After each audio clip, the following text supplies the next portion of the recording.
హల్లెలూయా. కూడి వచ్చిన మీ అందరికీ ప్రభు అయిన యేసుక్రీస్తు నామములో వందనాలు తెలియజేస్తూ ఉన్నాను. కొద్ది సమయము దేవుని వాక్యాన్ని మనందరం ధ్యానం చేద్దాం. ఈరోజు వాక్య ధ్యానంలో మొట్టమొదటిగా ఆదికాండము 14వ అధ్యాయము 8వ వాక్యం నుండి ఒక 10-12 వరకు చదువు. అప్పుడు సొదొమ రాజును, గొమొర్రా రాజును, ఆద్మా రాజును, సెబోయిము రాజును, సోయరును, బెల రాజును బయలుదేరి సిద్దీము లోయలో వారితో, అనగా ఏలేము రాజైన కదొర్లాయోమురు, గోయియుల రాజైన తిదాలు, షీనారు రాజైన అమ్రాయేలు, ఎల్లాసరు రాజైన ఆరోగ్యకు అను నలుగురితో ఆ 5 రాజులు యుద్ధము చేసిరి. ఆ సిద్దమి లోయలో విస్తారమైన మట్టికిలు గుంటలు ఉండెను. సొదొమ గొమొర్రాల రాజులు పారిపోయి వాటిలో పడిరి. శేషించిన వారు కొండకు పారిపోయిరి. అప్పుడు వారు సొదొమ గొమొర్రాల ఆస్తి యావత్తును వారి భోజన పదార్థములన్నీ పట్టుకొని పోయిరి. హల్లెలూయా. చిన్న ప్రార్థన చేసుకుందాం. స్తోత్రం స్తోత్రం స్తోత్రం. మహాపరిశుద్ధుడు అయిన మా తండ్రి, ప్రేమాస్వరూపుడు అయిన యేసయ్య, నీ పాదముల కొందనాలనైనా ఘనమైన నామాని స్తోత్రాలు. ఈ సమయంలోనైనా మీ బిడ్డలమైన మేమందరము నీ వాక్యాన్ని ధ్యానం చేయుచుండగా తండ్రి, నీ పరిశుద్ధమైన ఆత్మను మా మధ్యలోకి నడిపించండి. మా హృదయాలకు నెమ్మది కలిగేటటువంటి వాక్యమును, మా జీవితాలకు మరి నిత్య జీవాన్ని ఇచ్చేటటువంటి వాక్యములను నీవు పరిశుద్ధుడవై మా మధ్యలోనికి వచ్చి మాతో మాట్లాడమని, మీ బిడ్డలమైన మేమందరము నీ వాక్యానుసారంగా జీవించుటకు నీ ఆత్మను మాకు తోడుగా ఉంచమని దేవుని కుమారుడవు, ఈ లోకానికి రక్షకుడు అయిన యేసుక్రీస్తు వారి పరిశుద్ధమైన నామములో ప్రార్థన చేసి బ్రతిమలాడుచున్నాను నా తండ్రి, ఆమెన్. మంచిది. చదవబడిన వాక్యాన్ని మనం గమనించినప్పుడు సహోదరి అక్కడ చదివినటువంటి వాక్యంలో మెయిన్ ఉద్దేశాలు ఏంటంటే, కొన్ని రాజ్యాల వాళ్ళు సొదొమ గొమొర్రా అనేటటువంటి పట్టణాల రాజ్యాల వాళ్ళు, ఆ చుట్టుపక్కల ఉన్నటువంటి పట్టణాల రాజ్యాల వాళ్ళు అందరూ కలిసి ఒక ప్రాంతానికి వెళ్ళి ఒకళ్ళ మీద ఒకళ్ళ రాజ్యాన్ని ఒకళ్ళు జయించాలని యుద్ధాలు చేస్తున్నట్లుగా మనం అక్కడ వాక్యం చదువుకున్నాం. ఇప్పుడు సొదొమ గొమొర్రా పట్టణాల వాళ్ళు, ఆ రాజులు, అట్లానే మిగతా పక్కపక్కన ఉన్నటువంటి రాజ్యాల వాళ్ళందరూ కూడా ఒక ప్రాంతంలోకి వెళ్ళి ఆ ప్రాంతంలో వాళ్ళు యుద్ధం చేస్తున్నట్లుగా మనం ఇప్పుడు వాక్యాన్ని విన్నాం. సరే ప్రియమైన దేవుని బిడ్డలారా, అసలు యుద్ధం అంటే ఏంటి? యుద్ధం ఎందుకు చేస్తున్నారు వీళ్ళు? యుద్ధాలు ఎందుకు చేయాల్సిన అవసరం ఉంది ఇక్కడ అనేటటువంటి అంశాలను మనం జాగ్రత్తగా ఆలోచించినట్లయితే, ఈ యుద్ధము అనేటటువంటిది వాస్తవంగా ఏంటంటే, ఒక దేశానికి ఇంకొక దేశానికి, లేకపోతే ఒక తెగకి మరొక తెగకి, అంటే తెగలు, మనుషుల్లో తెగలు ఉంటారు. ఆ తెగ ఈ తెగ, ఆ కులాలు ఈ కులాలోళ్ళని, ఇట్లాగా మనుషుల్లో అయితే తెగలుగాను, దేశాల్లో అయితేనేమో రాజ్యాలుగాను, ఒక దేశము ఒక దేశాల మీదకి మరి దండయాత్రలు చేస్తూ ఆ రాజ్యాన్ని జయించాలని, ఆ రాజ్యం మీద దండయాత్రలు ప్రకటన చేస్తూ మరి ఒకళ్ళ మీదకు ఒకళ్ళు శత్రుత్వంతో, పోరాటంతో మరి ఆ చేసేటటువంటి కార్యక్రమాన్నే యుద్ధము అని పిలుస్తాం మనం. అంటే యుద్ధం ఎందుకు చేస్తున్నారు? ఒక రాజ్యాన్ని ఇంకొక రాజ్యాన్ని జయించాలనేటటువంటి ఒక సంకల్పంతో యుద్ధాలు జరుగుతూ ఉంటాయి. అలాగనే కొంతమంది కులాల మధ్యలో, కొంతమంది మతాల మధ్యలో, కొంతమంది వ్యక్తిగత పరిస్థితుల మధ్యలో కూడా మరి ఆ యొక్క పోరాటాలు, యుద్ధాలు జరుగుతూ ఉంటాయి. అంతే కదా. ఒక గ్రామాన్ని చూసుకున్నాం అనుకో, ఒక గ్రామంలో 2 వర్గాల వాళ్ళు ఉంటారు. ఏ గ్రామంలో అయినా సరే 2 వర్గాలు ఉంటాయి. ఉండవా? పార్టీ పరంగా ఉంటాయి, కులపరంగా ఉంటాయి, వ్యక్తుల పరంగా కూడా ఉంటాయి. వాడు మావాడు, వీడు మీవాడు అని. మళ్ళీ మనుషుల వ్యక్తిత్వాలను బట్టి, కుటుంబాలను బట్టి ఇట్లాగా ఉన్నప్పుడు వీరిలో ఏదైనా ఒక గ్రామాన్ని మనం చూసుకున్నప్పుడు, ఆ గ్రామంలో ఒక కుటుంబ సభ్యులు ఏదైనా పొరపాటు చేసినప్పుడు ఆ కుటుంబానికి సంబంధించినటువంటి వ్యక్తులు, అలాగనే ఇంకొక వ్యక్తి ఏదైతే ఇంకొక వ్యక్తి ఇబ్బంది పడ్డాడో ఈ వ్యక్తి వలన ఆ కుటుంబం సంబంధించినటువంటి వ్యక్తులు, వీరు ఇరువురు కూడా కలిసి మరి పోరాటము, గొడవలు, మరి కొట్టుకోటాలు, పోట్లాడుకోటాలు అనేవి గ్రామాల్లో సహజంగా జరుగుతూ ఉంటాయి. జరగవా? ఏదన్నా కారణం కావచ్చు. ఈ కారణం అని మనం అనటానికి లేదు. ఆస్తు వల్ల గొడవలు వస్తూ ఉంటాయి, అంతే కదా. అన్నదమ్ముల్లో కావచ్చు, ఒక గ్రామంలో అనేక విషయాల్లో మరి ఒక్కొక్కళ్ళకేమో కొన్ని అంటే గవర్నమెంట్ ఇచ్చేటటువంటి కొన్ని నిధులు కొంతమందికి రాయరు, కొంతమందికి రాస్తారు. అలా రాసినప్పుడు కూడా మరి వ్యక్తుల మధ్యలో గొడవలు అవుతాయి. అంటే మేము మీ వాళ్ళం కాదని మాకు రాయట్లేదా, మీరు రాసుకుంటున్నారా అని అట్లా కూడా గొడవలు జరుగుతాయి. జరగవా గ్రామాల్లో? చెప్పండి. ఇప్పుడు రేషన్ కార్డులు కాడ కానీ, లేకపోతే ఓట్లు వచ్చినప్పుడు ఓట్లు లెక్కింపప్పుడు ఏమయ్యా మా వాడు ఓట్లు రాయట్లేదు, మీ వాళ్ళే రాసుకుంటున్నారు అని కానీ, ఆ ఓట్లు జరిగేటప్పుడు కొన్ని సందర్భాల్లో డబ్బులు ఇచ్చే కాడ కూడా మా వాళ్ళకి తక్కువ ఇచ్చారు, మీ వాళ్ళకి ఎక్కువ ఇచ్చారు. అంటే కొన్ని గ్రామాల్లో ఎందుకు జరుగుతాయి గొడవలు అనే దాన్ని ఉద్దేశించి మాట్లాడుతున్నాం. వాళ్ళని విమర్శించాలని లేకపోతే వాళ్ళని బాధ పెట్టాలని కాదు ఇక్కడ ఉద్దేశం. ఏంటంటే గొడవలు ఎందుకు జరుగుతాయి అనేటటువంటి ఒక ఉద్దేశాన్ని తెలియపరచడం కోసం మాత్రమే మనం మాట్లాడుకుంటున్నాం. అంతేగాని వాళ్ళని మనం ఇబ్బంది పెట్టాలని కాదు. అర్థమవుతున్న వాక్యము? కాబట్టి ఇప్పుడు అలాగ జరుగుతుందనుకోండి. ఒక అన్నదమ్ముల విషయం అనుకుందాం. ఒక అన్నదమ్ముల విషయంలో ఒక చిన్న ఆస్తి కాడ పొరపాటు జరిగింది, గొడవ వచ్చింది. మరి అందులో ఒక 4 అన్నదమ్ములు ఉన్నారనుకో, ఒకిద్దరు ఒకవైపు వెళ్తారు. వీళ్ళు ఏం చేస్తారు? ఆ 2 అన్నదమ్ములు ఈ 2 అన్నదమ్ముల్ని కొట్టుకుంటారు, గొడవ పడతారు. గొడవ పడ్డప్పుడు ఏం జరిగిద్ది? ఆనందం కలిగిద్దా? సంతోషంగా ఉంటారా? ఏం జరుగుద్ది? నష్టం జరుగుద్ది. ఏం జరుగుద్ది? గొడవ పడ్డప్పుడు ఆనందం అయితే కలిగిద్దా? చెప్పండి. గొడవ పడితే ఆనందం కలిగిద్దా? జరగదు. ఏం జరిగిద్ది? నష్టం మాత్రం జరుగుద్ది. ఆ నష్టం ఎలాగుంటుందంటే, ఒక్కొక్కసారి మనం ఆస్తి నష్టం జరుగుద్ది, ఒక్కోసారి వీలైతే ప్రాణ నష్టం కూడా జరుగుద్ది. జరగదా? గొడవలే కొట్టుకొని ఒక్కొక్కళ్ళు మరి భారీ ఎత్తున కొట్టుకున్నప్పుడు ఒక్కొక్కళ్ళు బాంబులు కూడా విసురుతారు. విసిరినప్పుడు ఆ పక్కన ఉన్నటువంటి ఇళ్ళు తగలబడిపోతాయి, ఇళ్ళు కూలిపోతాయి, ఆస్తి నష్టం జరుగుద్ది. ఆ బాంబులకు దగ్గర ఉన్నటువంటి వాళ్ళలో ప్రాణాలు కోల్పోయే వాళ్ళు ఉంటారు, ప్రాణాలు కోల్పోతూ ఉంటారు. మరి ఈ మధ్యకాలంలో ఢిల్లీలో చాలాసార్లు బాంబులు పేల్చారు. మరి మీకు తెలుసో లేదో కానీ, తెలుసా?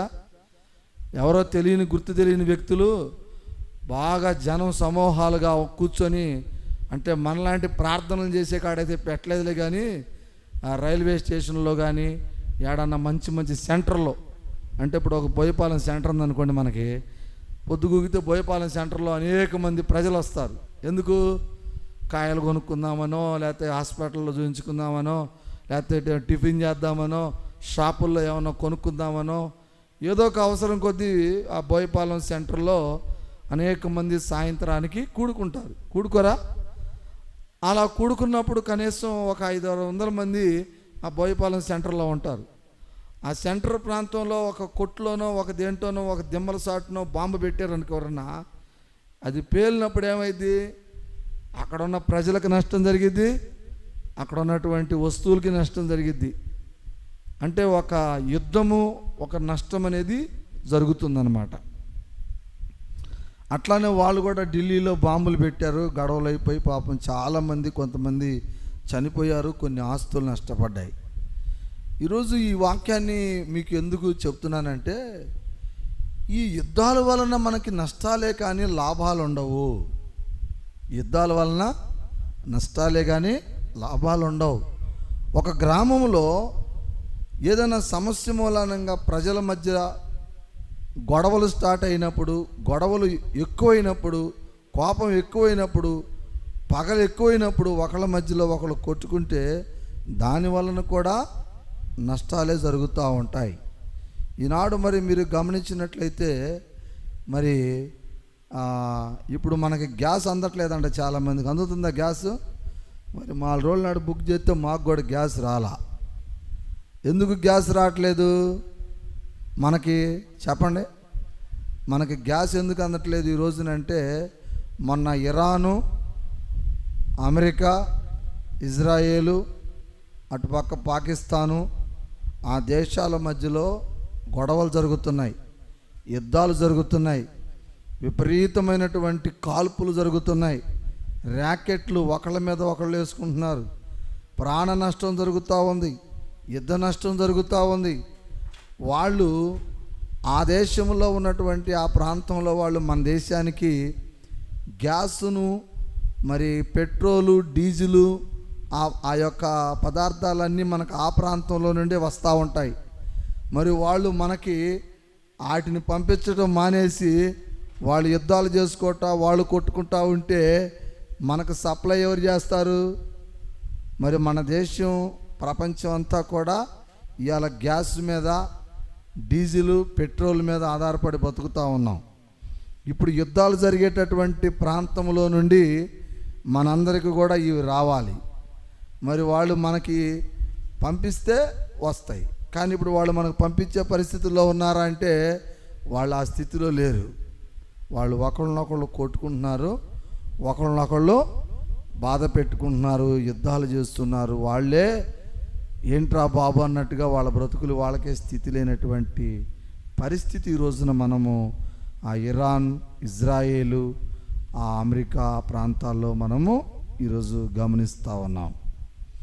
ప్రియమైన దేవుని బిడ్డలారా, అలాగనే ఒక కుటుంబాన్ని కూడా మనం చూసుకున్నప్పుడు, కుటుంబంలో కూడా మరి భార్యాభర్తలు, అన్నదమ్ములు, అక్క చెల్లెళ్ళు అందరం కూడా మరి కలిసి ఉంటే కలదు సుఖం అన్నారు.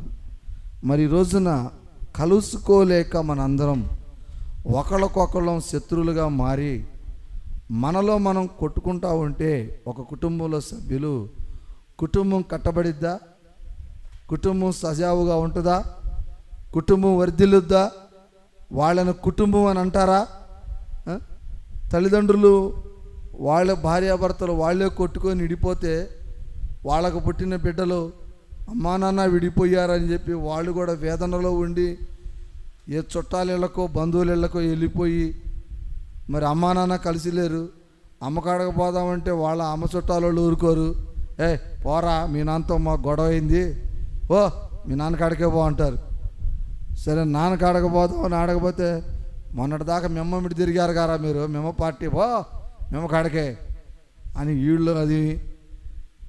ఆ విధంగా బిడ్డలు అనాథలుగా మారి ఎవరిళ్ళకి వెళ్ళాలో తెలియక, మరి ఆహారం ఎలా సంపాదించుకోవాలో తెలియక, మరి బిడ్డలు అనాథలుగా మారిపోయి ఏదో బంధువుల కాడ మరి తలదాచుకుందామని పోతే వాళ్ళు వీళ్ళను చులకనగా చూస్తారు, అంతే కదా. మరి తల్లిదండ్రులు తిట్టుకొని కొట్టుకొని విడిపోయి ఉంటే ఆ బిడ్డలు వేరే ఇంటికి వెళితే ఆ బిడ్డల్ని వాళ్ళు ఎలా చూస్తారు? చాలా చిన్న చూపు చూస్తూ ఉంటారు. అరే వీళ్ళ అమ్మా నాన్నకి ఎప్పుడు గొడవలేరా, ఏదో ఒక గొడవ, తిట్టుకుంటూ ఉంటారు, కొట్టుకుంటూ ఉంటారు. దీనివలన ఈ పిల్లల పరిస్థితి చాలా దారుణంగా మారింది అని చెప్పి ఆ పిల్లలను కూడా వాళ్ళు ఎవరో గౌరవంగా చూడరు. బాయ్ నువ్వు వస్తే ఊరికే ఉంటే కుదరదు, రోజు పని చేస్తేనే మేము ఏదైనా నీకు పెట్టగలం, సహాయం చేయగలం అని ముందే ఖచ్చితంగా చెప్తారు. అంతేనా? అమ్మా నాన్న అయితే అలా అంటారా? అనరు కదా. మనం పని చేయకపోయినా మనకు పెడతారు, మనం ఏం చేయకపోయినా మనకు అమ్మా నాన్న టయానికి అన్నీ అందిస్తూ ఉంటారు. ఎందుకంటే పాపం కన్నారు కదా ప్రేమతోటి వాళ్ళు. ఇక మిగతా వాళ్ళు అయితే పెట్టరు. ఏమంటారు? అమ్మా నాన్న పరిస్థితి బాగలేదు కాబట్టి మిగతా వాళ్ళు పెట్టరు, గట్టిగా మాట్లాడతారు. బాయ్ పని చేస్తేనే నీకు భోజనం, లేకపోతే లేదు. అంటే ఈ పరిస్థితి ఎందుకు వచ్చింది? కుటుంబంలో ఉన్నటువంటి తల్లిదండ్రులు కావచ్చు, భార్యాభర్తలు కావచ్చు, వారు సరైనటువంటి అవగాహన లేక వారి మధ్యలో గొడవయ్యి వారు విడిపోయినందుకు అలాంటి పరిస్థితులు ఏర్పడుతున్నాయి. దానివలన బిడ్డలు అనాథలుగా మారి మరి ఏదో చదువులు లేక కాయకష్టం చేసుకొని వాళ్ళు కూడా బ్రతుకుతారు. మీరు గమనించండి. అలాగ తల్లిదండ్రులు విడిపోయి బిడ్డలు అనాథలుగా మారి వాళ్ళ కాడ బతికి పెరిగినటువంటి ఆ బిడ్డ హృదయం ఎట్లుంటుంది ఒకసారి ఆలోచించండి మీరు. చాలా కఠినంగా ఉంటుంది, బాధగా ఉంటుంది, వేదనగా కూడా ఉంటుంది. ఎవరు సరైనటువంటి ప్రేమ పంచరు. ఏం పంచుతారు? వాళ్ళు పని చేస్తే అన్నం పెడతారు, లేకపోతే పోరా నీతో నాకేందంటారు. అమ్మా నాన్న అంత ప్రేమ చూపించలేరు.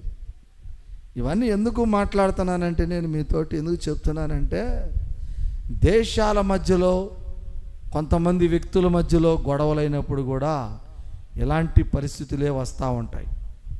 ఇప్పుడు ఒక గ్రామంలో 2-3 వర్గాలుగా తయారై కొట్టుకున్నారనుకో, ఆ గ్రామం ప్రశాంతంగా ఉంటుందా? చెప్పండి. భయాందోళనగా ఉంటుంది.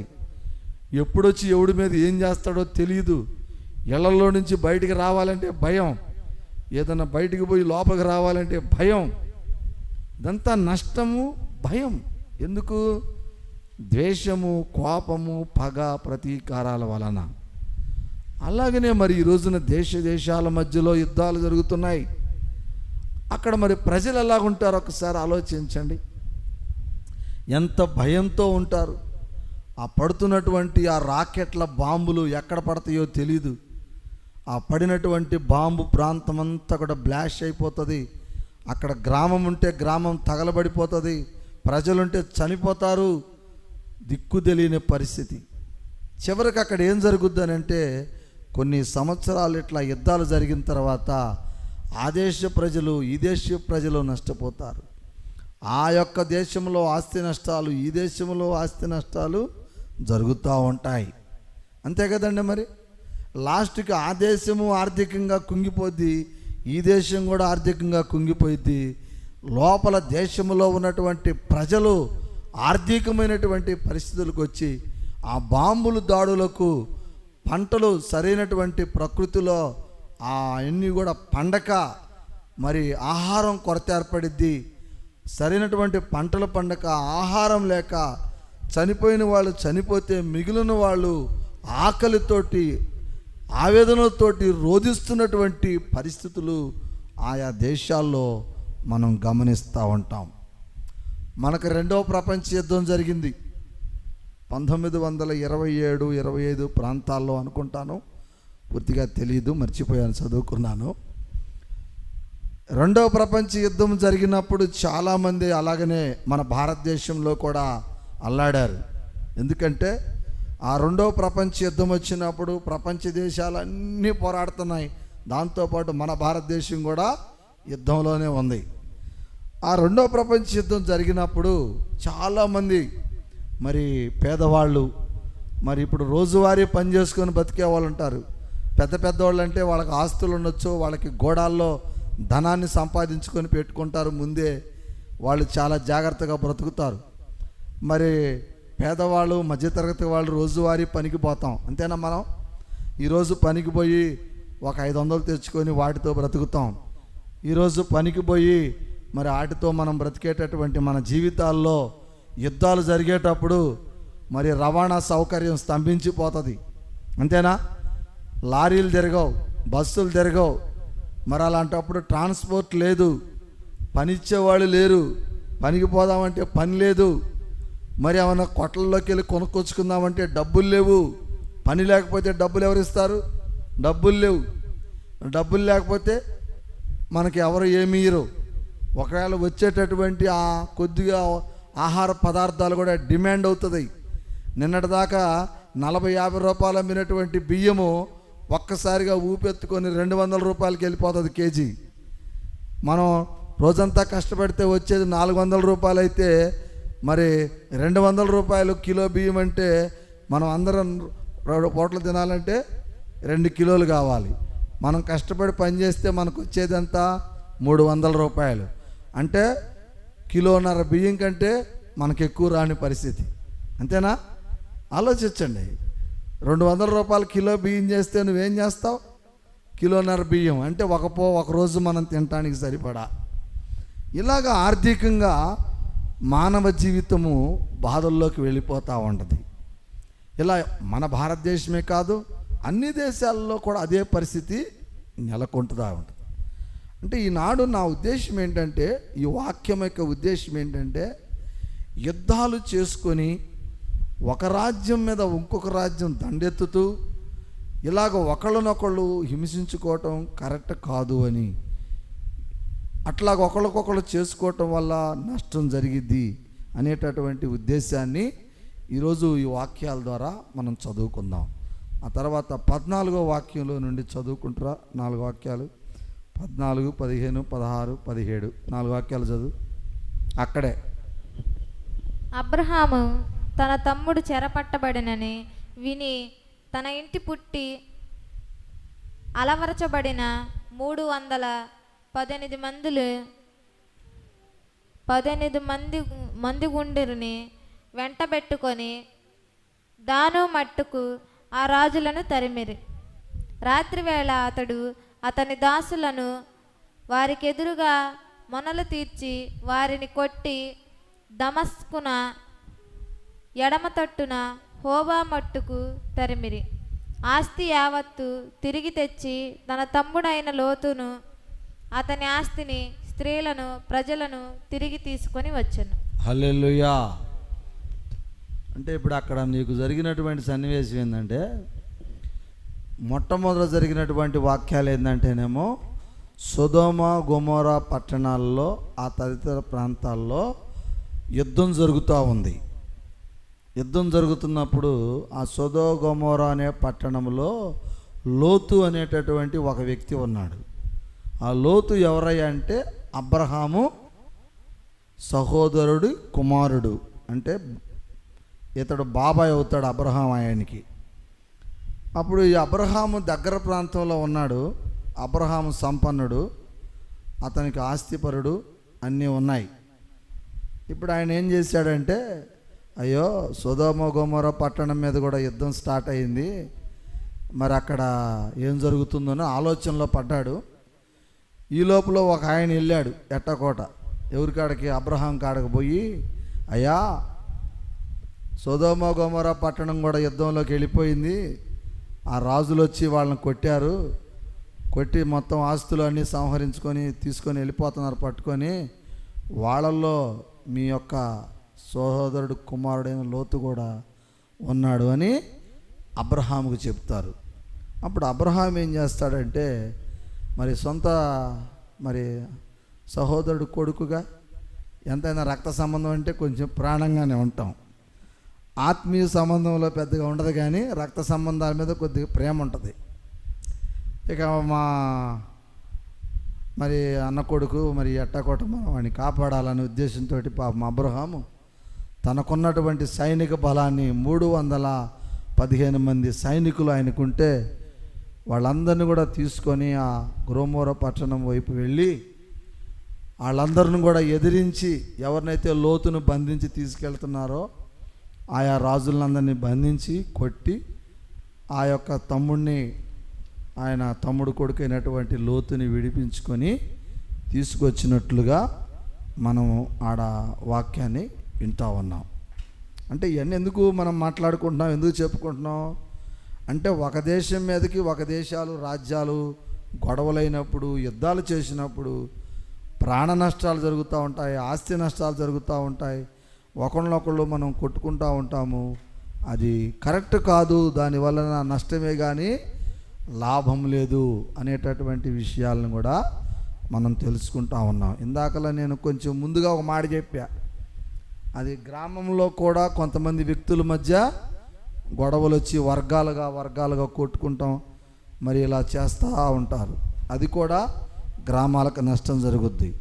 అట్లానే కుటుంబంలో ఉన్నటువంటి తల్లిదండ్రులు కొట్టుకొని విడిపోయినప్పుడు కుటుంబానికి నష్టం జరుగుద్ది, దేశ నష్టాలు జరుగుతాయి, మరి కుటుంబాల నష్టాలు జరుగుతాయి, గ్రామ నష్టాలు జరుగుతాయి. అంటే టోటల్గా ఇక్కడ ఉద్దేశం ఏంటంటే, మానవ జాతికి యుద్ధము అనేటటువంటిది చేయకూడదు. యుద్ధాలు అనేటటువంటివి కోపంతో కూడినటువంటి గొడవలకు చేసుకోకూడదు. అది దేశాల మధ్య కావచ్చు, అది గ్రామ ప్రజల మధ్య కావచ్చు, అది కుటుంబంలో ఉండేటటువంటి భార్యాభర్తలు అన్నదమ్ముల మధ్య కావచ్చు. కోప ద్వేషాలతోటి మనము జీవించకూడదు. ఏం చేసి మనం జీవించాలి అనేటటువంటి విషయాలను కొన్ని మాట్లాడుకుందాం. హెబ్రీలకు రాసిన పత్రిక కొత్త నిబంధనలోకి వెళదాం. హెబ్రీలకు రాసిన పత్రిక 5వ అధ్యాయము 6వ వాక్యం అక్కడ చదవమ్మా.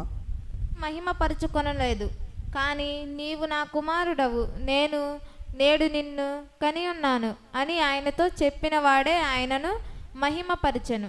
ఆ ప్రకారమే నీవు మెల్కీసెదకు యొక్క క్రమము చొప్పున నిరంతరము యాజకుడివై ఉన్నావు అని మరి ఒక చోట చెప్పుచున్నాడు.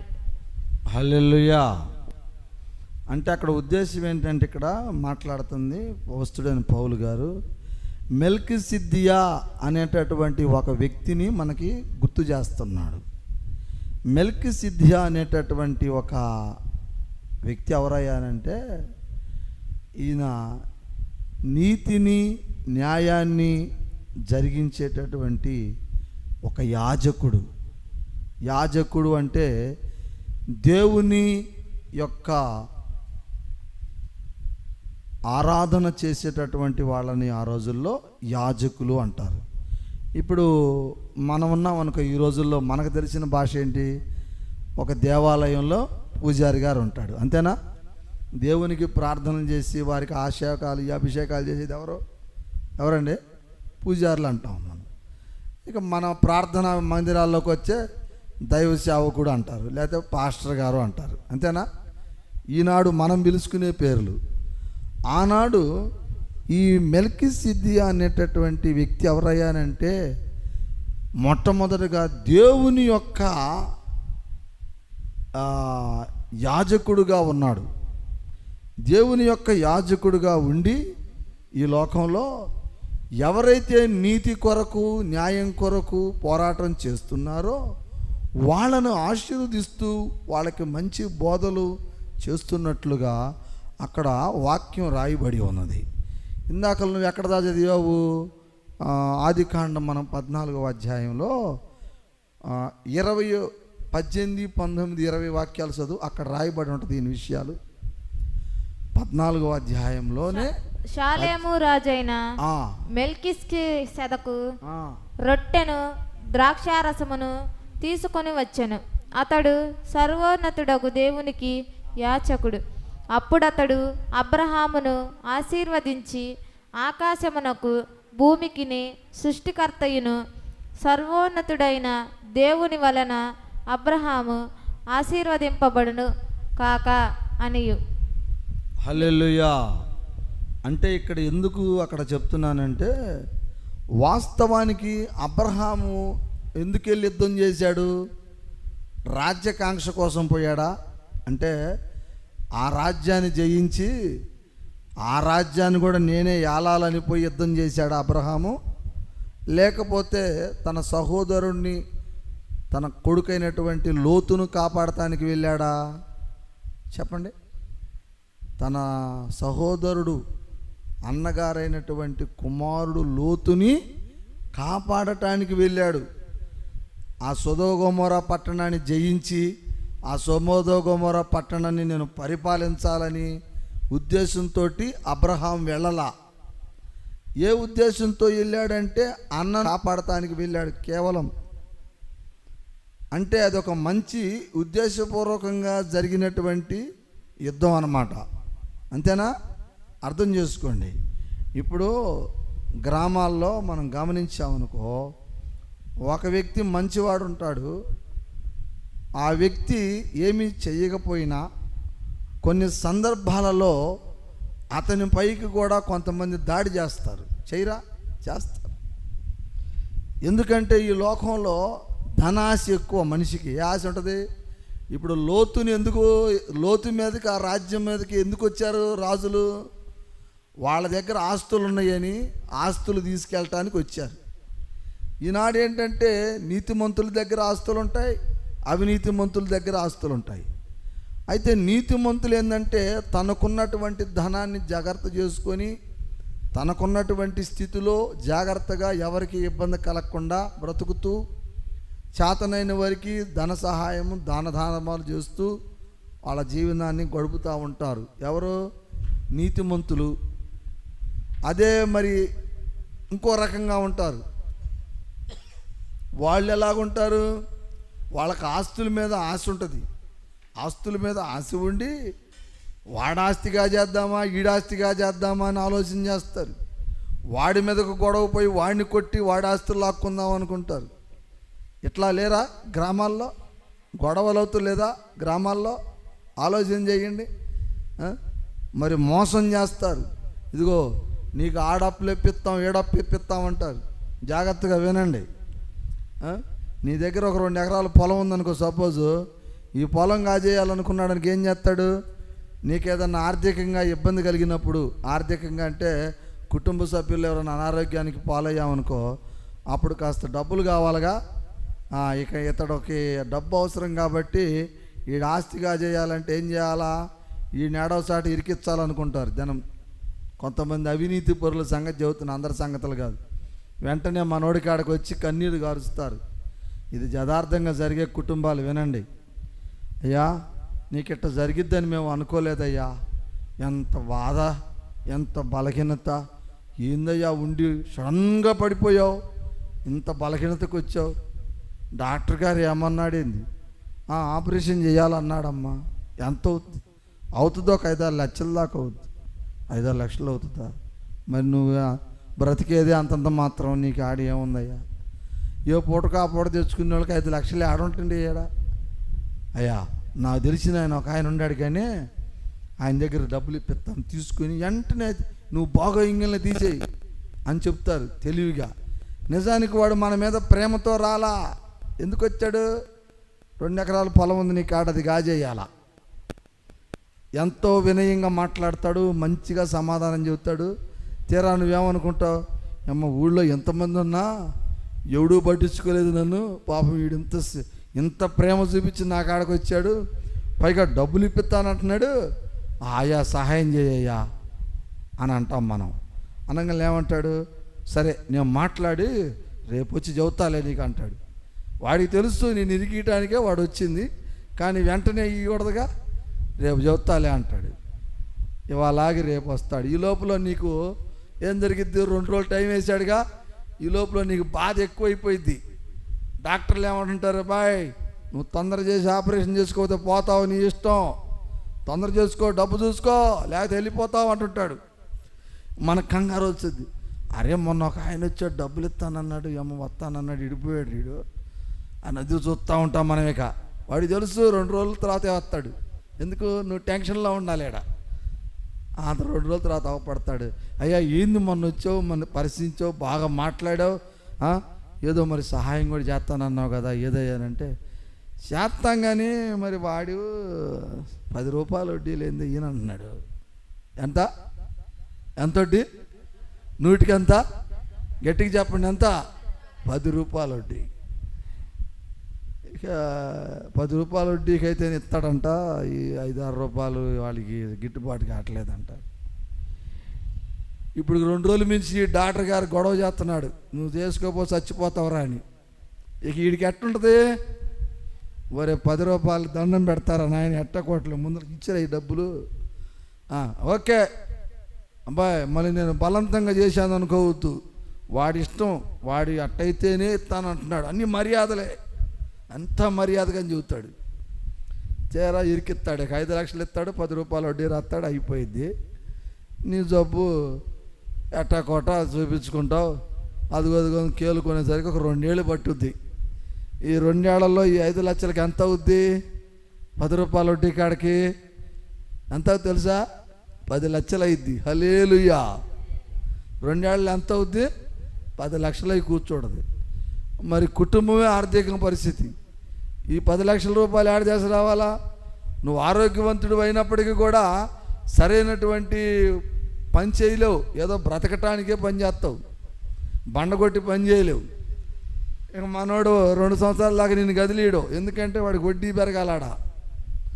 2 సంవత్సరాల తర్వాత ఫ్రీగా మనోడు అంతా లైన్లో ఉన్నాడు, నాకు సరిపడా వడ్డీ వచ్చింది అనుకున్నప్పుడు ఒకరోజు వస్తాడు, బాయ్ బాగుండవా? ఏదో పర్లేదన్నా, పర్లేదు, ఆ రోజు సాయం చేసి బాగానే ఉంది, ఏం చేయాలో మరి కొద్దిగా అట్ట సెటిల్ అయ్యానన్నా అట్లా నువ్వు చెప్పగలనే. అయితే బాగానే ఉండారు, అయితే కరెక్టే బాయ్. వాడు కాస్త డబ్బులు ఏదో అవసరమైనాయి అంట, అడుగుతున్నాడు, ఏదో ఒక విధంగా మరి సాయం చేసి పెట్టరాదు, చూడరాదు, లైన్లోకి వచ్చావుగా అని అంటాడు. అన్న ఇప్పుడేనా నన్ను ఇంకొద్ది కోలుకుంది, ఏదో ఒక 5-6 నెలలు అన్న పనికి పోతే ఏదో ఒక విధంగా చూసి మరి సెట్ చేస్తానంటే, వాడికి తెలుసు నువ్వు 5-6 నెలలు కోలుకొని పనికి పోతే నువ్వు ఏదో ఒక విధంగా మళ్ళీ ఆ బాకీ తీరుస్తావని. అందుకని ఏమంటాడు, అబ్బాయి కుదరదాయా, ఆయనకి అర్జెంట్ అవసరం అంట, ఏదో మంచి పెట్టి పనే పడింది, ఆయనకు అవసరమయ్యే కదా నీకు ఇచ్చింది డబ్బులు, కాబట్టి నువ్వు ఇవ్వకపోతే ఆయనకి కుదరదు అంటున్నాడు, నువ్వు ఏదో ఒక విధంగా ఇవ్వాలంటది. వాడు అంటాడు, అన్నా ఇప్పుడు నాకు వాళ్ళు లేవనా, నా పరిస్థితి బాగాలేదని తెలుసు కదనండి. సరే ఇట్ట కాదులే కానీ ఒక పని చేద్దాం, ఏం చెప్పు, నీకు 2 ఎకరాల పొలం ఉందిగా, 1 ఎకరం రాయి. ఏమంటాడు? 2 ఎకరాల పొలం ఉంది కదయా, 1 ఎకరం రాయి, 10 లక్షల కింద నీ బాకీ తీర్చినప్పుడు ఇస్తాంలే, ఊరక రాయి, నోటు రాయి, నా స్వాధీనం రాసి నా కాగితం నా చేతిలో పెట్టిపో. మళ్ళీ ఈడ స్వాధీనం కాగితం రాస్తాడు, పూర్తి హక్కులు ఇచ్చుకుంటాడు, ఈ కాగితాలు ఇటు చేతిలో పెట్టుకుంటాడు. ఆ 10 లక్షలు అట్టాన్ని పెరిగిపోతుంటే 2 ఏళ్ళు గడిచింది, నువ్వే బతకటం కష్టంగా ఉంటే ఆ 10 లక్షలు ఆడి తిరుగుతావు నువ్వు. ఇక మళ్ళీ 2 సంవత్సరాల దాకా నువ్వు తీర్చలేవు. మళ్ళీ వస్తాడు, ఏ బాయ్ ఏంది అన్న నా వల్ల కాలేదా, కాస్త ఇబ్బందుల్లో ఉన్నాను. ఆడు ఊరుకోవట్లేదయ్యా, ఆ ఉన్నది కూడా రాయి. ఏమంటాడు? ఆ ఉన్న ఎకరం కూడా రాయి, మొత్తం ఇప్పుడు 15 లక్షలు చేసింది నీ బాకీ. ఆడు తట్టుకోవట్లా, ఆడు మమ్మ ఊరుకోవట్లా. 2 ఎకరాలు 15 లక్షలతోటి అయిపోయినాయి. అంటే అర్థం ఏంటంటే, నేను చెప్పే మాటలో లోకంలో ఇంత కఠినమైన మోసగాళ్ళు ఉండారు, ఇంత ఘోరమైన పరిస్థితులు ఉన్నాయి.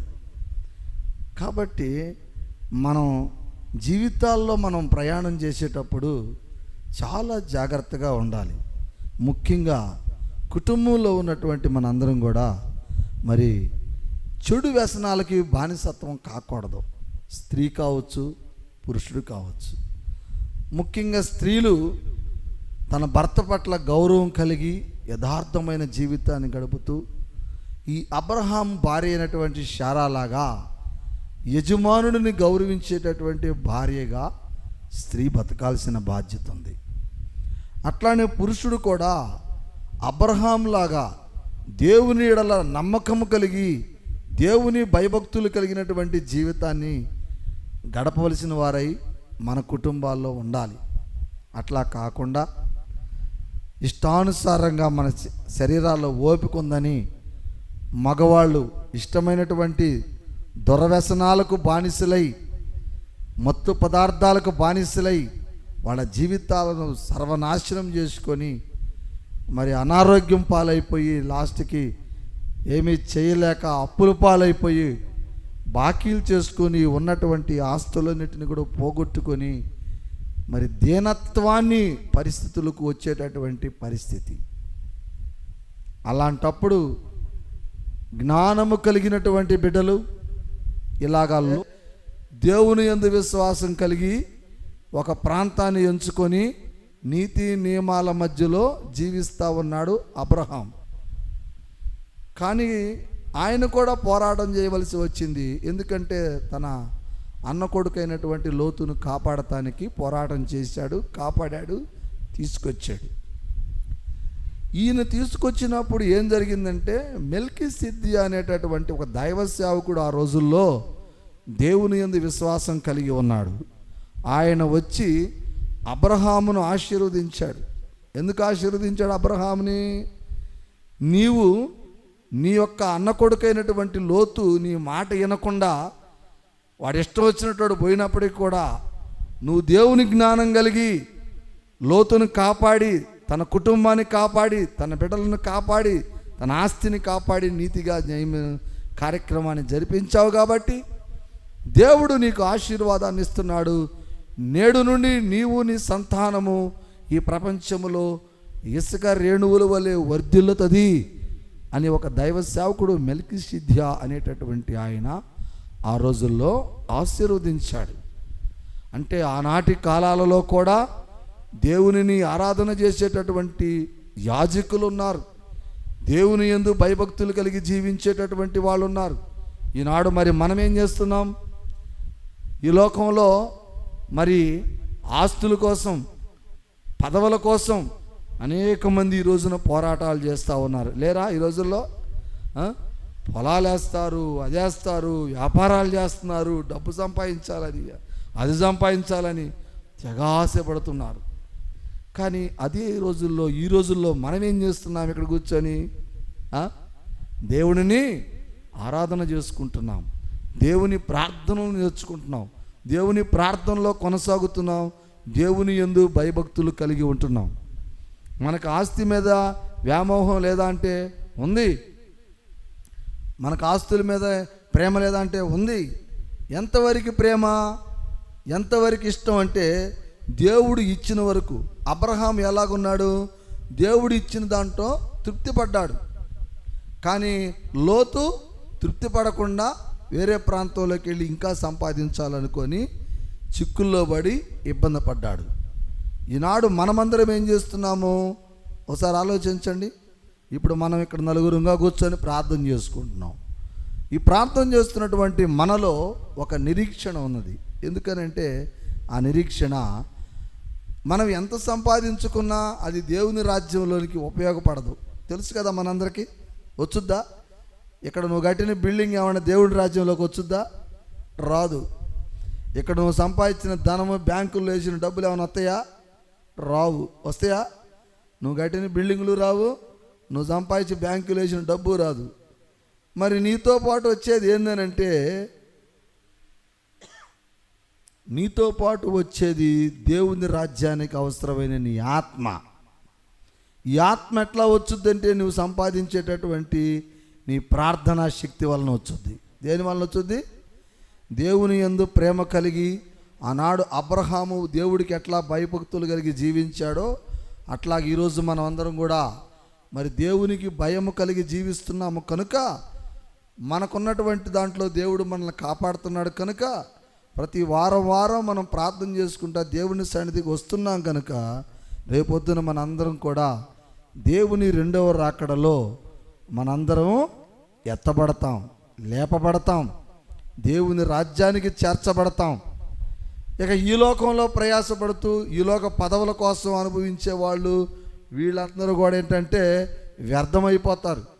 మీరు గమనించండి. ఆనాడు అబ్రహాము లోతుని గురించి ఎందుకు చెప్పాను? లోతు దురాశ కలిగాడు, అబ్రహాము శాంతిగా ఆలోచించాడు కాబట్టి అబ్రహాము ఆశీర్వదించబడ్డాడు. ఆనాటి కాలాలలో యుద్ధాలు చేసినటువంటి రాజులందరూ కూడా కత్తి వాతబడి చచ్చిపోయారు. ఎవడు కూడా ఉనికిలో లేడు. ఈ రోజున ఉన్నారా? అబ్రహాం తప్ప మనకెవరని తెలుసా? తెలియదు. ఎందుకంటే కొట్టుకొని చచ్చిపోయారు అందరూ. వాళ్ళకంటూ ఒక చరిత్ర లేదు. అంటే దేవుని యందు విశ్వాసం కలిగి దేవుడిచ్చినటువంటి కృపలను చూసుకుంటూ, దేవుడిచ్చినటువంటి దాంతో తృప్తిపడుతూ, దేవునిని ఆరాధన చేస్తూ ఈ లోకంలో ఎవరైతే జీవిస్తారో వారు దేవుని ఆశీర్వాదాన్ని పొందుకుంటారు. కానీ అబ్రహాము కూడా ఒకసారి యుద్ధం చేయవలసి వచ్చింది. అది కేవలం నీతి కొరకు, తన సహోదరుడి రక్షణ కొరకు మాత్రమే అబ్రహాం యుద్ధం చేశాడు. అంటే ఈ లోకంలో చేసేటటువంటి యుద్ధాలు నష్టానికి అని మొట్టమొదటిగా మీకు వాక్యం చూపించాను. ఇప్పుడు ఈ వాక్యం ద్వారా మనం మాట్లాడుకుంటున్న విషయం ఏంటంటే, దేవుని బిడ్డలు కూడా ఈ లోకంలో యుద్ధాలు చేస్తారు. దానివలన ఏంటంటే కొంత మంచి కార్యాలు, కొన్ని మంచి పనులు జరుగుతాయి. అట్లా ఇంకొక వాక్యం చూద్దాం. హెబ్రీయులకు రాసిన పత్రిక 7వ అధ్యాయము, ఇందాకలా 5 చదువుకున్నాము, ఇప్పుడు 7వ అధ్యాయము 2-3 వాక్యాలు చదువమ్మా. 7వ అధ్యాయం, హెబ్రీయులకు రాసిన పత్రిక 7వ అధ్యాయం 2-3 వాక్యాలు చదువు. ఎవడు కలుసుకొని అతనిని ఆశీర్వదించెను, ఎవనికి అబ్రహాము అన్నిటిలో 10వ వంతు ఇచ్చెనో, ఆ షాలేము రాజును మహోన్నతుడగు దేవుని యాజకుడైన మెల్కీసెదకు నిరంతరము యాచకుడుగా ఉన్నాడు. అతని పేరుకు మొదట నీతికి రాజునయ్యు, తరువాత సమాధానపు రాజునియు అర్థమిచ్చినట్టు షాలేము రాజని అర్థము. హల్లెలూయా. అంటే ఇక్కడ వాక్యంలో మీకు చెప్పబడుతుంది ఏంటంటే, ఆ యొక్క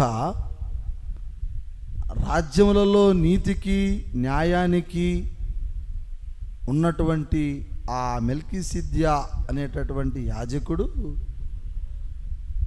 నీతికి న్యాయానికి పోరాటం చేసేవాడు, నీతి పట్ల న్యాయం జరిపించేవాడు కనుక అతడు ఆ ప్రాంతమునందు షాలేము రాజు అనేటటువంటి ఒక గుర్తింపు కలిగిన వాడై, షాలేము రాజు అంటే నీతిగా, న్యాయంగా, ధర్మంగా, సత్యంగా మాట్లాడతాడనమాట.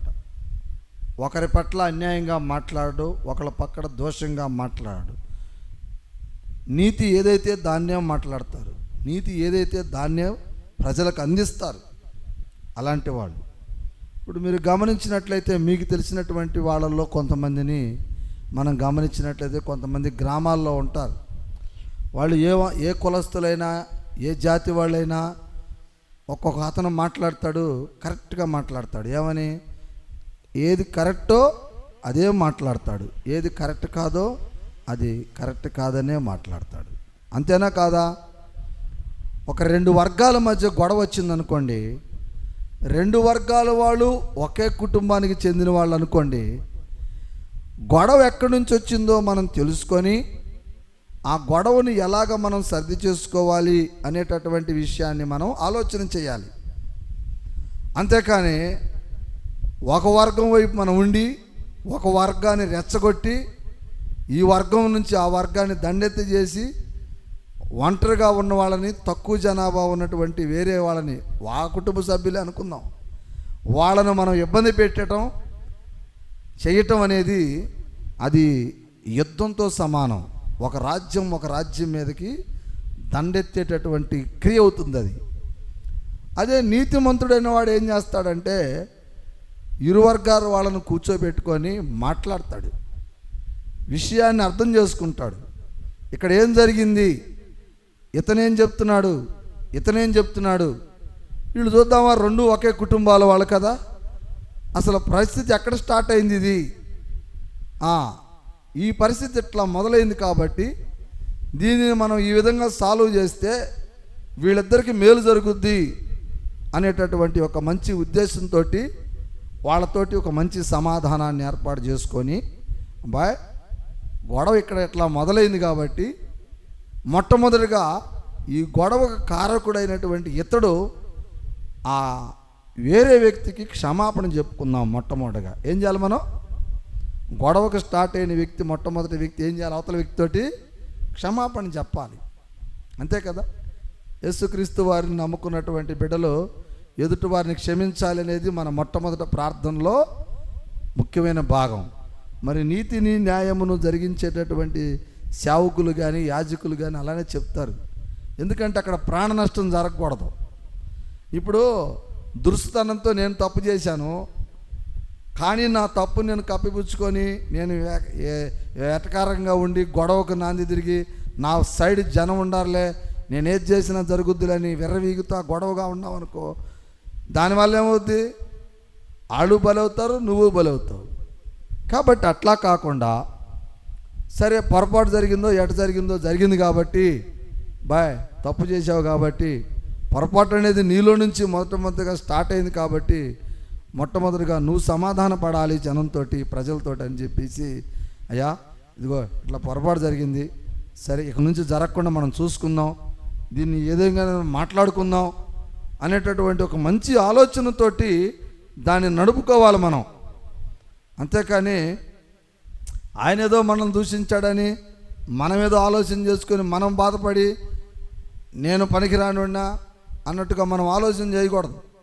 ఇప్పుడు మీరు ఒక్కసారి ఆలోచించండి, యేసుక్రీస్తు వారిని జనం ఎంత నిందించారు. ఒరే దెయ్యాలు ఓడరీడు, యేసుక్రీస్తు వారి దెయ్యాలు వదిలేస్తుంటే దెయ్యాలకు అధిపతి అన్నారు యేసుక్రీస్తు వారిని, అన్నారా లేదా? దెయ్యాన్ని వదిలేస్తాడు యేసుక్రీస్తు వారు, ఒకడు దెయ్యం బట్టి ఎత్తి. ఆ పక్కన ఉన్న జనం అంటారు, అరే ఈ దెయ్యాలకి ఏమన్నా అధిపతి అయ్యిందిరా, ఈడు దెయ్యం పొమ్మనగలే పోయింది అంటాడు. అక్కడ యేసయ్య అంటాడు, ఏమయ్యా దెయ్యానికి నేను అధిపతిని అయితే వాడు నా మాటిని వాడిలోంచి పోతాడా? వాడి దగ్గర పట్టి పీడుతాడా? వాడు దొంగే, నేను దొంగే, నేను వాడి బొమ్మంటే పోతాడా?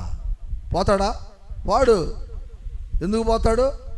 వాడు దొంగ, నేను నీతిమంతుడిని కాబట్టి నా దెబ్బకు భయపడి వెళ్ళాడు వాడు. అంటే యేసుక్రీస్తు వారి ఉద్దేశం ఏంది? నేను దైవ కుమారుణ్ణి, నాలో నీతి ఉంది తప్ప అవినీతి లేదు. వాడు దుష్టుడు కాబట్టి అతన్ని పట్టి పీడిస్తున్నాడు, వాడి ఆత్మను చంపాలనుకుంటున్నాడు. నేను దేవుని యొక్క వరము చేత వాడిని గద్దించినప్పుడు వాడిలో ఉన్న దురాత్మ వెళ్ళిపోయింది, వాడు రక్షించబడ్డాడు. కాబట్టి నేను దెయ్యాలకి అధిపతిని కాదు, దేవుని కుమారుడుగా దేవునికి యాజకుడినై ఉన్నాను అని యేసుక్రీస్తు వారు అక్కడ విషయాన్ని చెప్తాడు. అంటే ఈ వాక్యాలను ఎందుకు చెప్తున్నానంటే, దేవుని నమ్ముకొని నీతిగా న్యాయంగా జీవించేటటువంటి బిడ్డలు ఒక సమస్య వచ్చినా ఒక ప్రాబ్లం వచ్చినా జాగ్రత్తగా ఆలోచించుకుంటారు. దాన్ని గొడవకు తీసుకెళ్ళాలని, కొట్లాటకు తీసుకెళ్ళాలని అవమానకరంగా ఫీల్ అవ్వరు. ఎందుకంటే ప్రభు మనకు అది నేర్పట్లా, యేసయ్య మనకు అది నేర్పట్లా. ఇందాకలు మీకు రొట్టె విరిచి అందరికి పెట్టాను లేదా? ఈ రొట్టె విరిచి పెట్టినప్పుడు అక్కడ కొన్ని వాక్యాలు చదివాడు మావయ్య గారు. ఏం చదివాడు ఆయన? రొట్టె విరిచి ఇచ్చినప్పుడు ఏం చదివాడు ఆయన? ఇది నా శరీరం అనుకోవాలి మీరు అని అన్నాడు.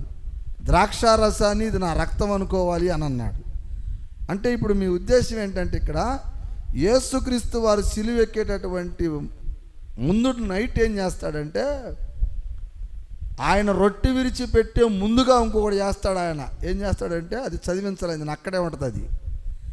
శిష్యులందరూ కాళ్ళు కడుగుతాడు ఆయన. చదువుకోండి తర్వాత మీరు బైబిల్లో. ఏం చేస్తాడు? శిష్యులందరికీ కాళ్ళు కడుగుతాడు ఆయన. పోనీ శిష్యులు ఏమైనా మేధావులు అంటే ఒక్క దెయ్యాన్ని కూడా వాళ్ళు వదిలించలా వాళ్ళ జీవిత కాలంలో. కానీ యేసయ్య ఏం చేశాడు? దెయ్యాలను వదిలిచ్చాడు, కుంటోళ్ళకు కాళ్ళు ఇచ్చాడు, గుడ్డోళ్ళకు కళ్ళు ఇచ్చాడు, చచ్చిపోయిన వాళ్ళని లేపాడు. ఇంత పవర్ఫుల్ కలిగినటువంటి యేసుక్రీస్తు వారు తెల్లారితే సిలువలో ప్రాణం పెడతాననగా ఈ నైటు శిష్యులు కాళ్ళు కడిగాడు. కడిగి అంటున్నాడు, అయ్యా నేను మీకు పరిచర్య చేస్తున్నది ఎందుకో తెలుసా? నేటి నుండి నేను మీ మధ్యలో ఉండను, కాబట్టి మీరందరూ కూడా రేపు నా నామములో ఇదిగో ఈ రొట్టె విరుస్తూ ఈ ద్రాక్షారసాన్ని త్రాగుతూ ఇది నా శరీరం అనుటూ అది నా రక్తమనుచు నన్ను మీరు ప్రార్థన ద్వారా ప్రార్థనలో కలుసుకోవాలి. శారీరకముగా ఇక నేను మీ మధ్యలో ఉండను, ఆత్మానుసారంగా నేను మీ మధ్యలో ఉంటాను. కాబట్టి నేను ఈరోజు మీకు ఏదైతే చేశానో పరిచర్య, ఈ లోకంలో అనేకులకు మీరు కూడా అలాగ పరిచర్య చెయ్యాలి. నీ శత్రువును నువ్వు క్షమించాలి, నీ శత్రువును నువ్వు ప్రేమించాలి అనేటటువంటి విషయాలను అక్కడ యేసుక్రీస్తు వారు మనకు చెప్పినట్లుగా ఉంది. అంటే ఇప్పుడు యేసుక్రీస్తు వారిని నమ్ముకున్న మనం ఏం చేయాలి? ఇక్కడ యుద్ధాలు పోవాలా? ఒక సమస్య వచ్చినప్పుడు కొట్టుకోవాలా? గొడవలు చేసుకోవాలా? ఒకళ్ళనొకళ్ళు పోట్లాడుకోవాలా? కాదు కదా. కూర్చొని మాట్లాడుకోవాలి. సమస్య ఎక్కడొచ్చిందో, ఆ సమస్య ఎక్కడ మొదలైందో దాన్ని పట్టుకొని ఆ చిన్న వ్యక్తి ద్వారా క్షమాపణ చెప్తే అయిపోతుంది. అంతేనా కాదా? బాగా గొడవ జరుగుతూ ఉంది, ఒకడు కావాలని తప్పు చేశాడు, వీళ్ళిద్దరూ కొట్టుకోవాలి, చచ్చిపోవాలని ఎవడో ఒకడు పెడతాడు నిప్పు. ఆ నిప్పు పెట్టినోండి మనం కనిపెట్టాలి. వీడు నిప్పు రాజేసి వాళ్ళిద్దరు కొట్టుకొని చచ్చిపోవడానికి చూస్తూ ఉంటాడు. వీడు తక్కువ అజ్ఞానులేమో కొట్టుకొని చచ్చిపోవడానికి చూస్తుంటారు. ఇప్పుడు రాజ్యానికి కక్ష వస్తుంది. వాడికంటే నేను ఎక్కువ సంపాదించాలా, ఆ ఇరాన్ ఇరాక్ దేశాల కంటే నేను ఎక్కువ సంపాదించాలా, ఈ దేశాలని నేనే వెళ్ళాలా అనేక వాళ్ళు ఇప్పుడు యుద్ధాలు చేస్తున్నాడు. దానివల్ల పక్క రాష్ట్రాలలో కూడా బాధే, పక్క ప్రజలకి బాధే. అట్లానే కుటుంబ పరిస్థితి కూడా అట్లానే ఉంటుంది. కుటుంబంలో ఒకరికొకళ్ళు తేడా వచ్చి కొట్టుకుంటూ ఉంటే పక్కన వాళ్ళు ఆనందపడేవాళ్ళు, సంతోషపడేవాళ్ళు ఎక్కువగా ఉంటారు. కాబట్టి జ్ఞానం కలిగిన వాడు ఏం చేస్తాడు? అసలు ఎక్కడ జరిగింది పొరపాటు, అక్కడ పాయింట్ అవుట్ చేస్తాడు. ఇది ఎందుకు జరిగింది? ఒక వ్యక్తి కుట్ర వల్ల, ఒక వ్యక్తి చేసినటువంటి మోసానికి ఈ రెండు కుటుంబాలు వైరాగ్యంగా తయారై కొట్టుకుంటున్నారు. కాబట్టి అసలు మూలాన్ని గమనించి దాన్ని మనం సరిచేయాలనేటటువంటి ఆలోచన జ్ఞానం కలిగి ఉంటాడు దైవ సేవకుడు. ఈ రోజున మీరు గమనించినట్లయితే ఇక్కడ మెల్కిసెదెకు గారు కూడా అదే చేశాడు. అందుకే ఇప్పుడు ఆయన ప్రస్తావన కూడా మీకు చెప్తున్నా. అంటే అబ్రహాం ఏం చేశాడు? రాజ్యాకాంక్ష కోసం పోరాటం చేయలా, తన అన్న కొడుకైన లోతును కాపాడుకోవటానికి చేశాడు. కాబట్టి నువ్వు చేసింది నియతమే, నిజమే, న్యాయమే, సత్యమే అనేటటువంటి విషయాల మీద ఆయన ఆశీర్వదించాడు. అప్పుడు అబ్రహాం ఏం చేశాడంటే ఆయనకి కాస్త సహాయం చేశాడు. యాజకుడు కనుక, దైవ సేవకుడు కనుక అతడు దేవుని ఆరాధనలో ఉంటాడు, ఏ పని బాట లేకుండాని ఆయన కొంత సహాయం చేశాడు. ఈ రోజున మీరు అందరూ కూడా తెలుసుకోవాల్సింది ఏంటంటే, కుటుంబాల వారీగా కుటుంబంలో ఏదైనా సమస్య వచ్చినప్పుడు ఆ కుటుంబ సమస్య కోసం మన అందరం కూడా పోరాటాలు చేస్తూ, గొడవలు పడుతూ, యుద్ధాలు కాదు, కక్షలతో కొట్టుకోవటం కాదు, కానీ అసలు ఏం జరిగింది, దీనికి కారణం ఏంటి, ఇది ఎందుకు జరిగింది, దీన్ని మనం ఎలా సాల్వ్ చేసుకోవాలి అనేటటువంటి విషయాల మీద మనం ఆలోచించుకోవాలి. అయితే ప్రియమైన దేవుని బిడ్డలారా, మీరు ఒకటి గమనించాలి. ఏంటంటే ఈ ఆలోచనలు, ఈ విధానాలు ఇవన్నీ కూడా ఎవరికి వస్తాయి అంటే యేసుక్రీస్తు వారి యందు ప్రేమ కలిగి ఆయన ఆరాధన చేసే బిడ్డలకే వస్తాయి, మిగతా వాళ్ళకి రావు. ఎందుకని? అక్కడ అబ్రహాము దేవుడి యందు విశ్వాసం కలిగి ఉన్నాడు కాబట్టి అబ్రహాం ఇతర దేశాల మీదగా దండయాత్రకు పోలా. మిగతా రాజులందరూ వాడి రాజ్యాన్ని ఈడు కొట్టుకోవాలి, ఈడు రాజ్యాన్ని వాడు కొట్టుకోవాలని అందరూ చచ్చిపోయారు. అక్కడ లాస్ట్కి మిగిలింది అబ్రహాం. కానీ ఈ దురాశ కలిగినటువంటి వీళ్ళందరూ కూడా ఒకళ్ళొకళ్ళు కొట్టుకొని చచ్చిపోతే ఆ ప్రజలందరూ కూడా దిక్కుమొక్కు లేక పడి ఉంటే అప్పుడు మెల్కిసెదెకు అనేటటువంటి షాలేం రాజు అని వచ్చి, అయ్యా నువ్వు నిజమైన దైవ కుమారుడివి, నువ్వు నిజమైన దేవుని బిడ్డవి, నీలో నీతి ఉంది, నీలో న్యాయం ఉంది, నువ్వు అనవసరంగా యుద్ధాలు చేయవు, అనవసరంగా ఒకళ్ళ మీద దండయాత్రకు పోవు, కాబట్టి ప్రజలను సన్మార్గములో నడిపించగలిగినటువంటి నాయకుడివి నువ్వు అని అబ్రహామును ఆశీర్వదించాడు ఆయన మెల్కిసెదెకు గారు. ఈ రోజున ప్రియమైన దేవుని బిడ్డలారా, మీరు గమనించాలి, కుటుంబాల్లో పరిస్థితి కూడా అలాగనే ఉంటుంది. కుటుంబాల్లో ఒకళ్ళకొకళ్ళ మధ్య కోపాలు, ద్వేషాలు, పగలు, ఎవరో ఒక వ్యక్తి చేసినటువంటి పొరపాటును వలన మిగతా కుటుంబాలు, మిగతా పరిస్థితులు, మిగతా వ్యక్తులు అందరూ కూడా బలైపోతున్నటువంటి పరిస్థితి ఈరోజు మనం గమనిస్తూ ఉన్నాం. కనుక దేవుని యందు విశ్వాసం కలిగిన మీరందరూ కూడా అలా ఉండకండి. ఏదైనా చిన్న ప్రాబ్లం కుటుంబాల్లో వస్తే వాటిని ప్రార్థనలో పెట్టండి, మోకాళ్ళేసి ప్రభువుని అడగండి, దేవుడు నీకో సమాధానాన్ని ఇస్తాడు. ఇంకా నీకు దగ్గర కూడా దానికి అందుబాటు చిక్కకపోతే మరి మందిరాల్లోకి వచ్చి దైవ సేవకుల యొక్క సహాయం తీసుకోండి. దైవ సేవకులు కూడా దేవునిలో బాగా ప్రార్థనలో వాక్యంలో బలంగా ఉంటారు కాబట్టి వాళ్ళు కూడా దేవుడికి ప్రార్థనలు చేసి అడుగుతారు, ప్రభువా మరి ఆ కుటుంబంలో ఆ పరిస్థితి ఎందుకు వచ్చింది, ఆ కుటుంబం పరిస్థితి ఏంటి, ఇక్కడ దురాత్మ ఎవరి మీద ఏలుబడి చేస్తూ ఉంది, ఇక్కడ ఎవరిని మనం తగ్గిస్తే ఈ దురాత్మ బయటికి వెళ్ళిపోతుంది అనేటటువంటి విషయాలను మనం తెలుసుకొని ప్రార్థనల ద్వారా మనం మాట్లాడతాం. అప్పుడు ఏం జరుగుద్దంటే సమస్య సాల్వ్ అయిపోతుంది. అప్పుడు కుటుంబాల్లో ఎవరి మధ్యలో గొడవలు ఉండవు, ఎక్కడ ప్రాణ నష్టం జరగదు, ఆస్తి నష్టం జరగదు. అది నిజమైన దేవుని బిడ్డలు అయితే వాళ్ళు మార్చుకుంటారు. అందుకే ఎప్పుడైనా గుర్తుపెట్టుకోండి, యేసుక్రీస్తు వారిని ప్రార్థన చేయండి, యేసుక్రీస్తు వారి మందిరాలకి రండి, యేసుని నమ్ముకోండి అంటే మతంలో నడవమని కాదు, నీ మతాన్ని మార్చుకోమని కాదు, నీ కులాన్ని మార్చుకోమని కాదు, నీ మనస్సును మార్చుకోమని. ఒకసారి గట్టిగా చప్పట్లు కొట్టండి, గట్టి కొట్టాలా, ఒకసారి స్తోత్రం చెప్పండి, గట్టిగా చెప్పాలా. ఇప్పుడు అర్థమైంది ఆ మ్యాటర్ ఏందో. యేసుక్రీస్తు వారి ప్రార్థనకి ఎందుకు రావాలి అని అంటే, ఇదిగో ఈ మంచి మాటలు నేర్చుకుంటారు మీరు, మంచి ఆలోచనలు బైబిల్ గ్రంథంలో నుండి సేవకులు మీతో మాట్లాడుతూ ఉంటారు. సమస్య వచ్చినప్పుడు ఎట్లా బ్రతకాలి, ఆర్థికంగా ఎలా బ్రతకాలి, మరి గొడవలు వచ్చినప్పుడు ఎట్లా బ్రతకాలి, మన మధ్యలోకి దుష్ట శక్తులు వచ్చి మన కుటుంబాలను చిన్నాభిన్నం చేసేటప్పుడు మనం ఎట్లా బ్రతకాలి, ఇలాంటి మెలకువలన్నీ కూడా దేవుని వాక్యం ద్వారా దైవ సేవకులు మాట్లాడుతుంటారు. అవన్నీ తెలుసుకొని నీ జీవితంలో నువ్వు దేవునిని వెంబడిస్తూ దేవుని మార్గములో ఎలా ప్రయాణించాలో దేవుని వాక్యం ద్వారా నువ్వు తెలుసుకుంటావు. ఈనాడు చాలామందిని ప్రభు ప్రార్థనకు రమ్మంటే ఏమంటారు, ప్రభు ప్రార్థన, మేము హిందువులం అండి, మేము క్రిస్టియన్లం కాదు, మేము సిక్కులం అండి, మేము బౌద్ధులం అండి అని ఎవరు కులాలు ఎవరు మతాలు వాళ్ళు చెప్పుకొని మా దేవుడు ఆయన కాదు, మా దేవుడు ఈయన, మా దేవుడు ఆయన కాదు, మా దేవుడు ఈయన. మరి మీరు ఎన్నెన్నో దేవుడి పేర్లు పెట్టుకొని ఎంతెందునో మరి ఆరాధిస్తున్నారు కదా, మరి మీ మధ్యలో ఈ రాజ్యకాంక్షలు ఎందుకు, మీ మధ్యలో ఈ గొడవలు దేనికి, మీ మధ్యలో ఈ కఠినమైనటువంటి సమస్యలు ఎందుకు వస్తున్నాయి, ఎందుకు కొట్టుకుంటున్నారు, ఎందుకు మరి మీరు మరి శిక్షలు విధించుకుంటున్నారు, ఒకళ్ళ మీద ఒకళ్ళు కేసులు ఎందుకు పెట్టుకుంటున్నారు, ఒకళ్ళ మీద ఒకళ్ళు ఎందుకు దుమ్మికి వెళ్తున్నారు, ఒకసారి మీరు ఆలోచించండి. అంటే నేను ఎందుకు చెప్తున్నానంటే ఇవన్నీ కూడా నువ్వు నమ్ముతున్నటువంటి నీ దేవుడు, నువ్వు నమ్ముతున్నటువంటి నీ విశ్వాసి, నీ యొక్క దైవము అనేటటువంటి వ్యక్తి నీలో శాంతాన్ని సమాధానాన్ని చూపించాలి. వాక్యం అర్థం చేసుకోండి.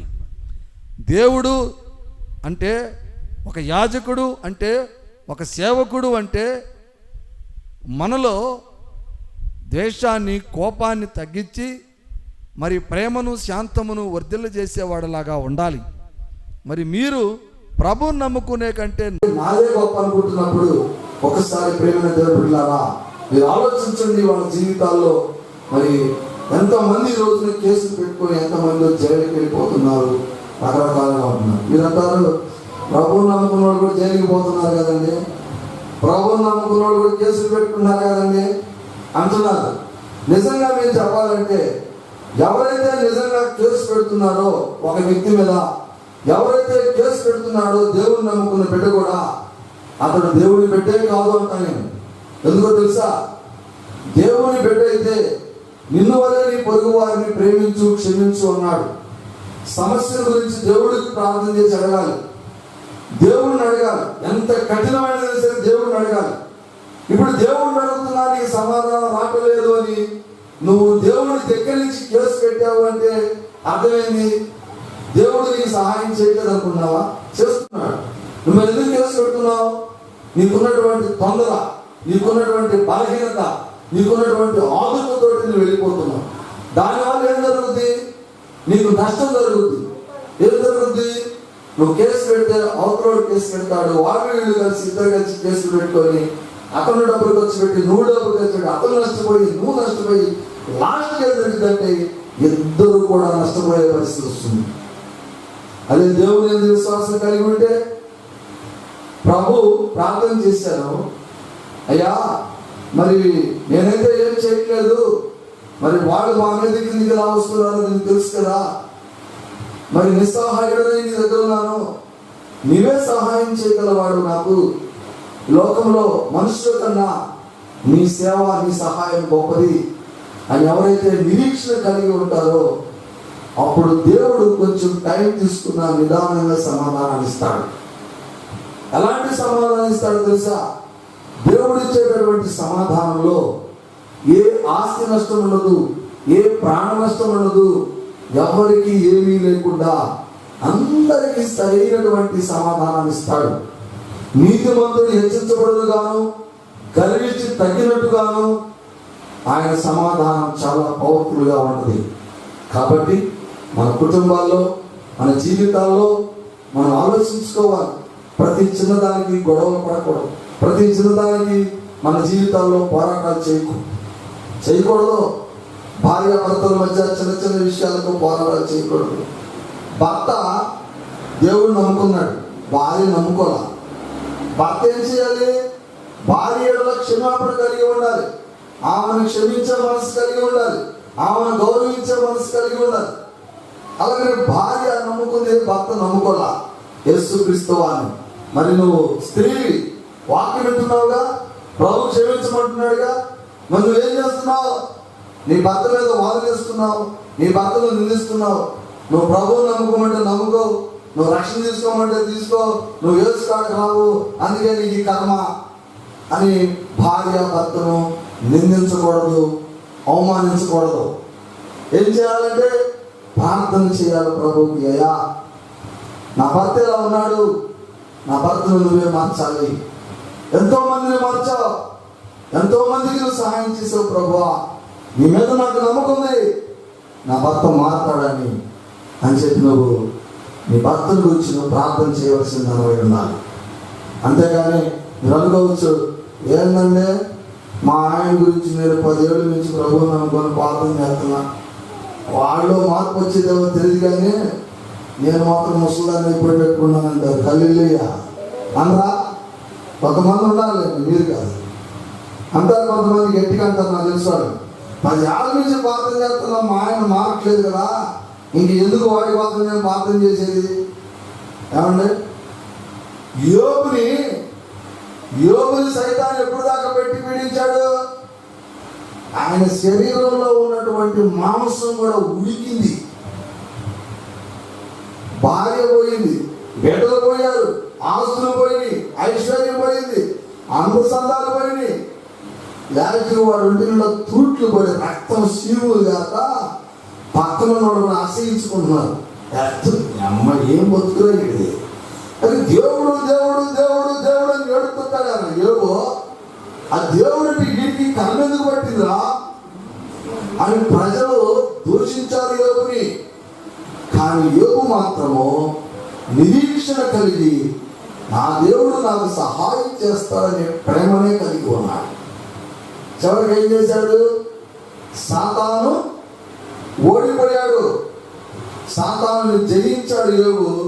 చివరికి తను పోగొట్టుకున్నటువంటి ఆరోగ్యాన్ని సంపాదించుకున్నాడు, పోగొట్టుకున్న బిడ్డలను సంపాదించుకున్నాడు, భార్య వచ్చింది, అందాన్ని సంపాదించుకున్నాడు, ఆశీర్వదించబడ్డాడు. ఒకసారి చెప్పబడి ఎలా వచ్చింది?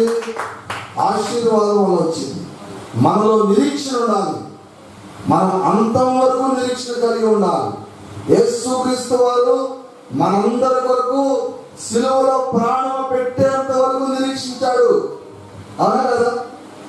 అర్థమవుతుంది వాక్యం. అసలు ప్రాణం పెట్టేంత వరకు మనల్ని ప్రేమించాడు. చనిపోయే ముందు